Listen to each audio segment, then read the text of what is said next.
Welcome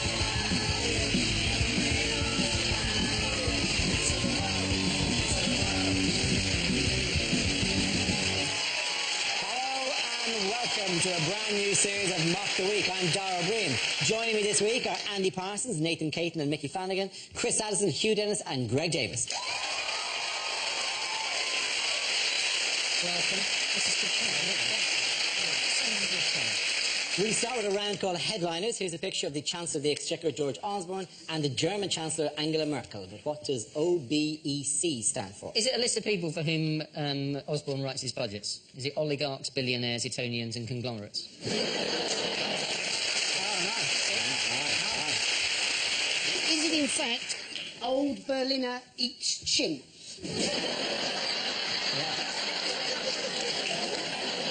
Is Merkel going, oh, bubblegum's extra chewy? It's clearly opulent Bellend enjoys coffee.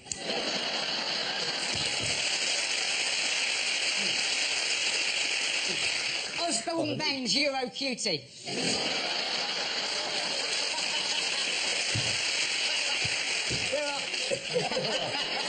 Is Merkel saying oberschichtige, berühmte englische Currywurst? Let me just check the notes if that's correct. Actually, the correct answer. Is it a Spanish comment on what's happening in their country? Is it, oh, blimey, is catastrophe? Yeah, well, can we move off the foreign voices? Okay, do we have a correct answer? Yeah. Okay, yes, Merkel is saying offensichtliche, beschämende, egoistische Currywurst. No, that's not the correct answer. Let me just, genuine, because let me give the correct answer. I can move on with my life. Is it outraged Berlin? No, it's not. Merkel saying orangefarbige, bestechliche, ehrgeizige Currywurst. Is it Osborne believes he is Elvis's child? There is an answer to this. There is a correct answer. How about a compromise? What if we give you the right answer, but in a German accent?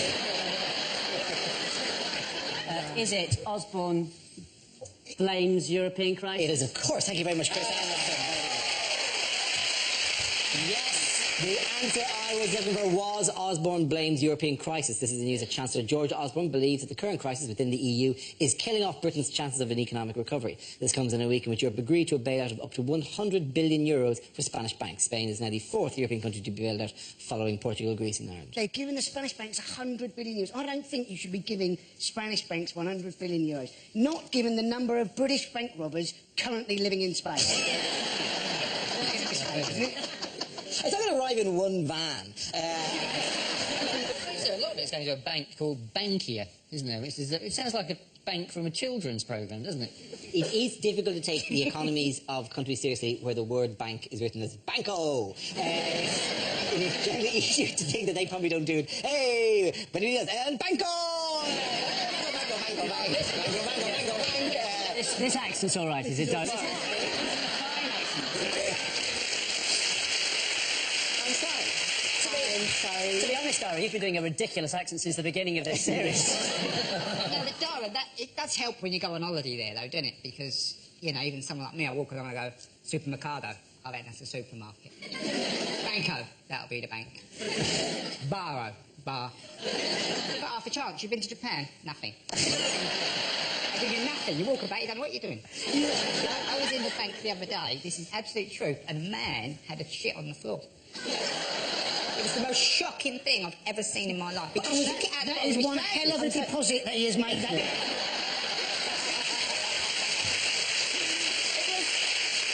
He probably normally does all of his banking on the internet, but he couldn't log on that day.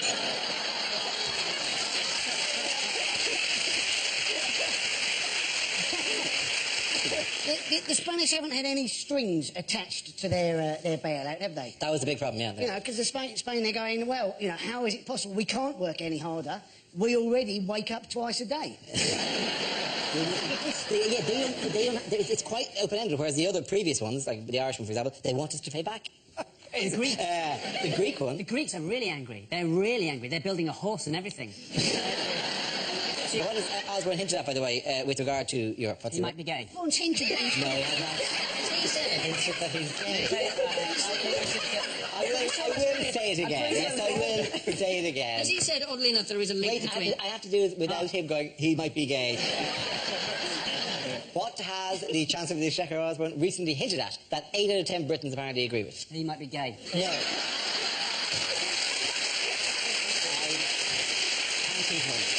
There is, oddly enough, a link between pasties and failing banks, in the sense that when you open them up, you've no idea what you're going to find inside.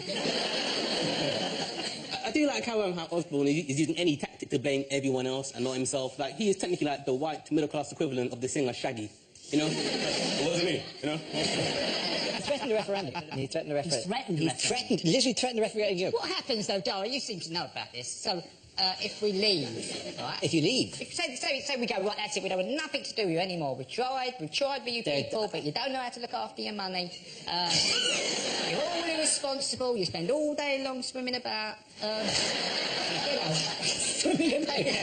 You Europeans, you won't constantly just... So how can you let people vote on something when they don't know what they're doing? That's what happens at general elections. Yeah. I like the direction this show's taken. Yeah. They don't give us the chance to vote on anything. We just voted a dog as the greatest talent. We're not a responsible nation. We would vote in a pineapple with a face drawn on it because it looks funny. The problem's You mean like Boris Johnson, essentially? Hand over control of the world's 5th largest city to a guy with funny hair. Flubber, lubber, lubber. You keep doing the flubber, lubber thing. We love that. We love when you do the flubber, lubber thing. They're saying that he's done so well, Boris Johnson, now that he's back as mayor, that he should become the next Prime Minister of Britain. That's the thing. But he was actually born in America, so he's eligible to become the next President of the United States. Which would be my preference. Imagine that, the leader of the free world, the most powerful man in the world, cut to a picture of a fat scarecrow on a bike. Fantastic, isn't it? Very good. At the end of that round, the points go to Greg, you and Chris. Now we play a round called Angela Smirkel's Comedy Bailout. This game involves Nathan, Chris and Andy, so if you could make your way to the performance area, please. This round is a stand-up challenge. I launch the Wheel of News, and wherever it chooses to stop, one of our performers will step forward and talk about that subject. The winner is whoever I think is the funniest. OK, here we go. The first subject is finance. Can I have somebody to go in and talk on that? Andy. So, you can argue a lot of people have got too much money, couldn't you? I would personally argue anybody who ever bought the autobiography of the talking meerkat, Alexander Orlov, you have too much money. Anybody who's ever bought glow-in-the-dark loo roll, you have too much money. Anybody who's ever bought a cosy sofa blanket with sleeves called a slanket, you know who you are. Also, anybody who's ever bought an innocent smoothie. How expensive are they? £2.49 for a bottle the size of a specimen sample, and they have the cheek to call them innocent. Ladies and gentlemen, go to a supermarket, buy yourself a banana. It will cost you 20 pence. Take a big bite, go, You would have saved yourself £2.49.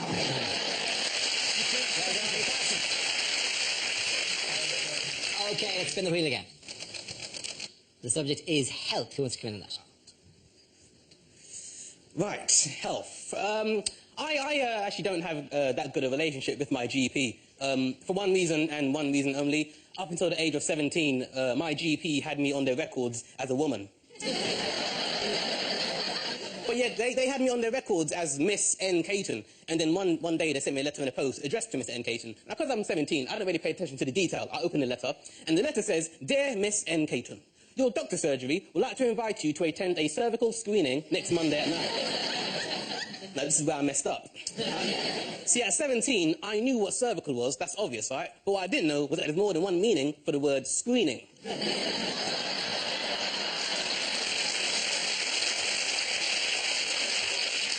I thought screening was like, you're screening a film. So, when it said we would like to invite you to attend a cervical screening, in my ignorant, naive 17-year-old brain, I honestly thought I was being invited to watch a movie about women's genitalia. Now, I'm 17, I'm horny, I'm a virgin. Am I gonna go? Yeah, damn right I am. So next Monday morning, I go to my GP, I get to the reception, it's full of women, doesn't put me off. Walk up to the receptionist, I go, hey, how you doing? I'm Nathan Caton, I'm here for the cervical screening. She looks up, sees me standing there with nachos, popcorn and pick and mix. Starts laughing in my face.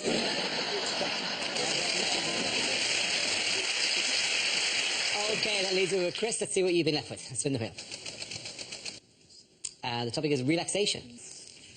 We're obsessed in this country, obsessed with relaxation. Currently, Waitrose, in their essential range, sell Waitrose Essential Lavender-Scented Candle. Because we've all been there, haven't we, ladies and gentlemen? There are no lavender candles in the house, darling. How am I to have a petal-strewn bath with my whale noise CD? Whale noise CD. We are gullible bastards. We will buy anything, so long as we've been told that it's relaxing. Whale noises? No. Are you relaxed? I've never been more at peace. I saw a CD once called Relax with Pure Scottish Moods. Relax with Pure Scottish Moods! Relax! Track 1, bit chippy. Track 2, slightly resentful in the country in the first place. Track 3, go, you bastards! Very good, well done there. Point to Chris, congratulations. Our next round is called If This Is the Answer, What is the Question? On the board are 6 categories. Nathan, which category would you like? Home news, please. Okay, your category is home news. The answer is trains, toilets and celebrities. What is the question? Is it, if you're going to make a sex tape on public transport, what 3 things do you need? What 3 flavours come through when you're tasting English wine? Is it, according to the coalition agreement, what 3 things do the Lib Dems have responsibility for? Is it name 3 things I've left my umbrella in? Is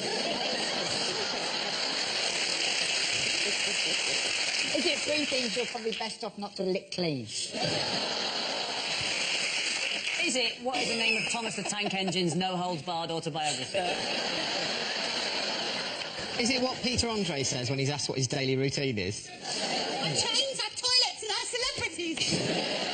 Is it what... Is it high pitched but not Australian anymore? Our trains, our toilets, our celebrities. I went to a voice coach to get rid of my Australian accent and I can't help thinking she's done something wrong. I've been over in this country for a while, so I sometimes slip into both fucking accents.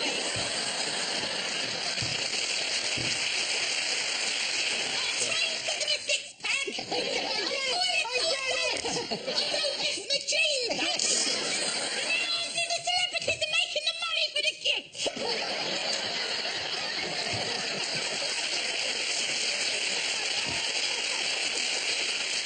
Does anyone have another answer? What do we do better than Morocco? Okay, can we have the correct answer? I think I've got it. Not the build-up to the correct answer, but go on. Is it name 3 things I've puked up on at the end of the festival?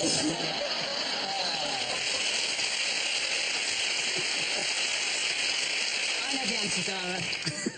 I'll give you the real answer, Dara. Will you give me the real answer? What are the 3 main talking points on a saga holiday? Is it 3 things that are full of shit?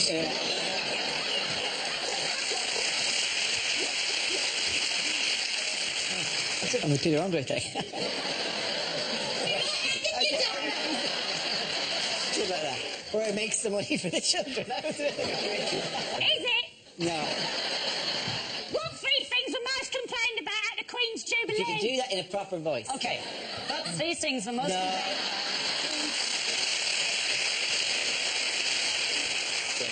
What 3 things were most complained about at the Queen's Jubilee? Very good. Thank you very much, Chris. That's very good.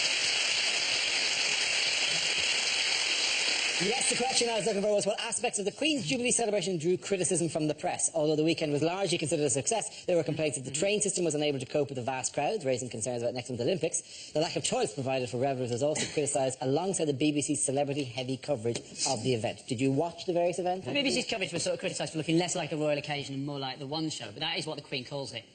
It's the One Show! It was an excuse for a bit of an ease-up, though, wasn't it? You know, it's one of those weekends where you get so munted Saturday, Sunday, Monday, you phone up work saying you can't come in Tuesday, forgetting that's a bank holiday as well. You know, 9 months from now, I bet you anything, Flotilla will be the most popular girl's name. They don't pick on the people who had to do a lot of it. There was a woman in Tower Bridge interviewing the guy. Or on it? In the control room in Tower Bridge. Okay. Just before the guy pressed the button to make the thing go whoop like that. And she said, "So, is it going to work?" And the guy looked at her and kind of of course it's going to work. Stop trying to introduce a note of peril. And she's trying to, are you sure it's going to work? Like suddenly it's an action movie. Oh Jesus, the bridge is stuck. Quick, I'm going to run down. He's wedging things like, oh, she's coming, she's coming. As if there's a danger that the Queen's boat is going to come along. And then the Queen's running away. All the thrones get pushed back towards the back of the boat. Ah! Shit, it's the back of the boat. Yes, it's going to work. There were some good bits, though. My favourite bit was the concert, seeing Rolf Harris. If you saw him, he had on a white jacket, right? And it was funny because I was watching it with my brother, who's 16, and he doesn't know who Rolf Harris is. So he sees a white guy in white jacket, white hair, white beard, and glasses, and he goes, "Hey, yo, blood, why is the KFC coming at the concert?" Was it not a bit strange that they built that really elaborate, beautiful rowboat called, what's it called, the Gloriana, for the Queen, and yet, was it just me who thought it's a bit weird that she's not on it? Because the only person who was on it was Claire Balding, as far as I know. Essentially, there's thousands of foreign tourists who think that Claire Balding is the Queen. I saw the British Queen the other day. Looks like she can handle herself in a pub fight.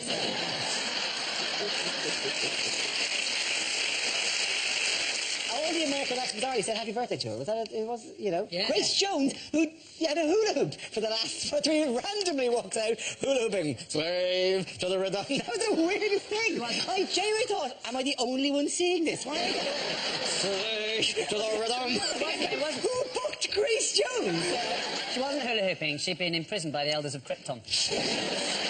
Oh, you got to be very careful. I learned from Twitter, you got to be very careful. On the night of the concert, I had the temerity at one stage of going, because there was an Ireland football match on at the same time, and you know, Twitter's a global media, and I was going, oh look, this is a score at the moment, like for loads of Irish people, and I had loads of people tweeting going, nobody cares.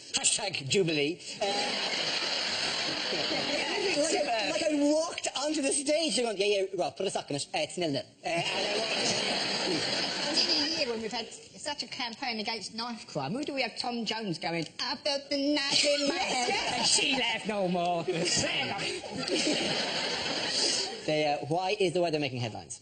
Because the weather outside is frightful, although the fire inside is delightful. There's no place to go. I think they've had some problems with caravans, haven't they? That is putting it mildly. They have had some problems with The caravans. thing about caravans is you can actually move them, can't you? It was quite simple. It was quite unexpected. None of you want to start, God, if it was a static caravan park, I felt particularly bad for. Hello, I'd like to complain about my static caravan. What seems to be the problem? Oh, I'll tell you what the problem is. It's not quite as static as that. It's like George Osborne is somewhere going, if the VAT doesn't get you, the weather will. That was in Wales, right? That was in Wales. Yeah, because I saw an interview online about, they interviewed some woman who was on one of those soda pop things. They're having a honeymoon and it got destroyed. And she said, oh, it's a disaster. It's a disaster. And all I could think was, if you're married to a man who's taking you on a honeymoon to Wales to spend time in a caravan, it's already a bloody disaster.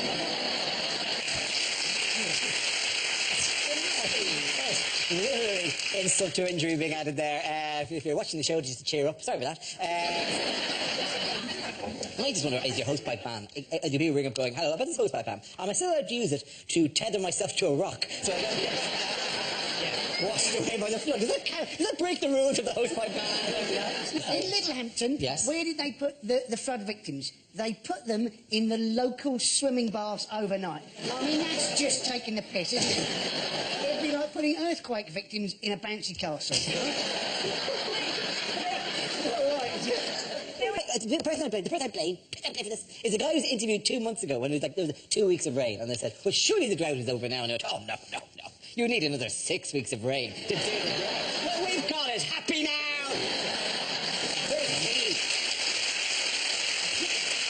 Again, and the point go to Greg, Hugh and Chris.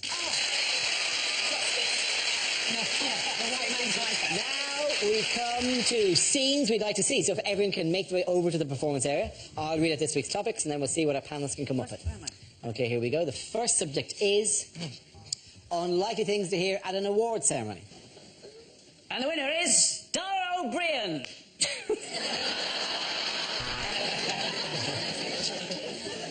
And the award for Driver of the Year goes to David Cameron for his perfectly executed U-turns. Welcome to the National Insincerity Awards. And can I say, what a pleasure it is to be here. And Soap of the Year goes to Coronation Street. Would you please welcome your host for the night, Deck. And the award for Best Actress this evening goes to John Travolta's wife. Father of the Year is David Cameron. And predictably, for the 50th year running, the Rear of the Year has been won by the same man. Come on up, Chris. It's a Chris Rea joke.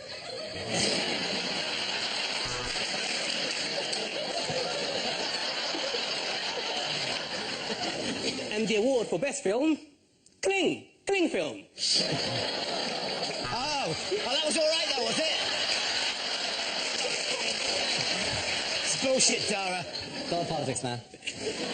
This is the point in the Psychic Awards when we like to remember those we lost next year. Well, they said it was ill-advised, but welcome to the first Witness Protection Scheme Award. And the award for most cleavage on view goes to Eamon Holmes's arse. Well, now our final category. Category C. There are 3 sex offenders nominated tonight.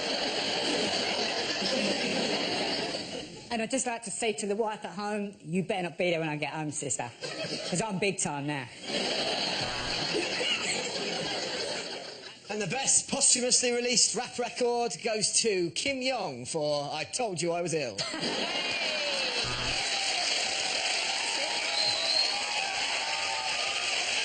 Too late.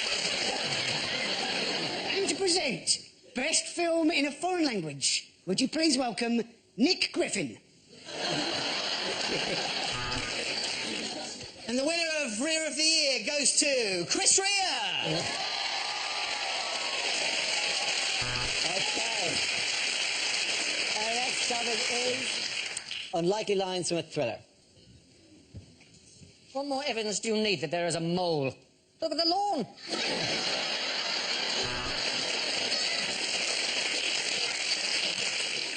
Your wife's head in a box. You must be the most unlucky contestant ever on Deal or No Deal. What colour wire do I have to cut? The lilac, the mauve, the salmon pink or the fuchsia? I want to make you a vodka martini. You can't handle vermouth.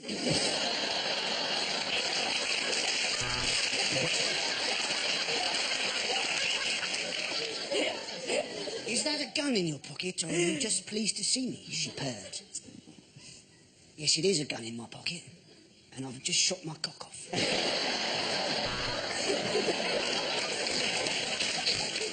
I'm telling you, there will be no attack. This is a side picked by Roy Hodgson.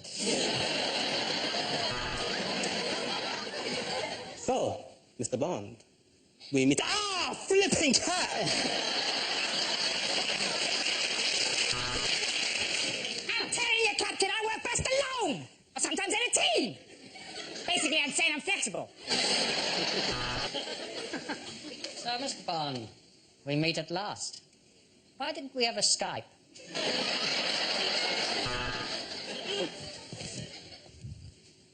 I would like to gently lift your horse's foot. You can't handle the hoof.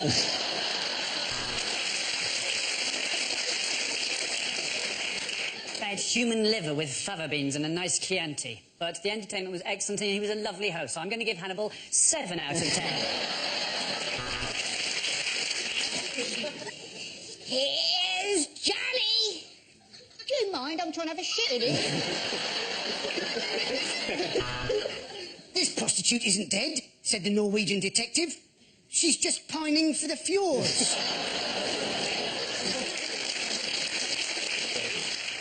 And as his eyes gradually became accustomed to the shadowy darkness, he realised he was not alone in that room.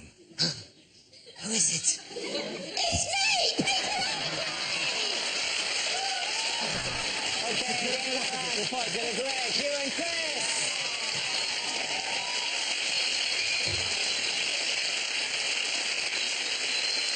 And that's the end of the show. This week's winners are Chris Allison, Hugh Dennis and Greg Davis. Commiserations to Andy Parsons, Nathan Caton and Nicky Flanagan. Thank you for watching. I'm Dara Breen. Good night. The new BBC mobile homepage is available now. You can customise content to get straight to the things that interest you. Go to bbc.co.uk on your mobile and bookmark the site now.